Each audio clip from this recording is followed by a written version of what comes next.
খুব সহজে দেশি পুঁটি মাছ দিয়ে এবং পুঁই শাক দিয়ে সুন্দর একটা ঝোল রান্না করলাম। খেতে অনেক মজার ছিল। আসসালামু আলাইকুম, কেমন আছেন আপনারা? আলহামদুলিল্লাহ, আল্লাহর রহমতে আমি অনেক ভালো আছি।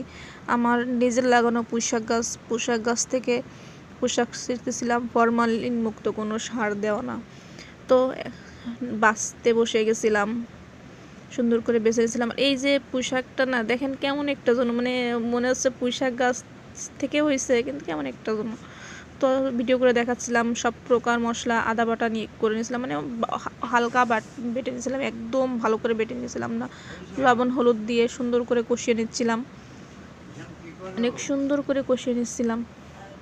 দেখেন কত সুন্দর করে, মাঝে পানি দিয়ে দিয়ে আমি কষিয়ে নিয়েছিলাম, মানে ভাজা একটা ঘ্রাণ আসবে, অনেক সুন্দর করে মশলাটা কষানো হবে সেভাবে কষিয়ে নিয়েছিলাম। আর এই যে পুঁটি মাছগুলো আমি আলাদা আগে ভেজে নিয়েছিলাম।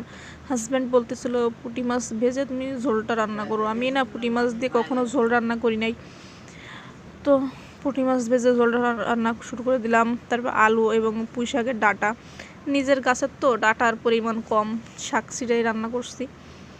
অনেক সুন্দর করে কষিয়ে নিচ্ছিলাম ঢেকে ঢেকে। দেখেন কত সুন্দর করে কষিয়ে নিচ্ছিলাম, হালকা পানি দিয়ে দিয়ে আমি কষিয়ে নিচ্ছিলাম। কষিয়ে একসঙ্গে আমি তারপরে পানি দিয়ে দেব, পানি দিয়ে তারপরে ঢেকে দিচ্ছিলাম। ঢেকে দিয়ে উতাল খাইলে তারপরে আমি শাকটা দিব। যে শাকটা দেওয়ার সময় হয়ে গেছে, দেখেন শাক কুটে বেছে নিয়ে এসেছিলাম।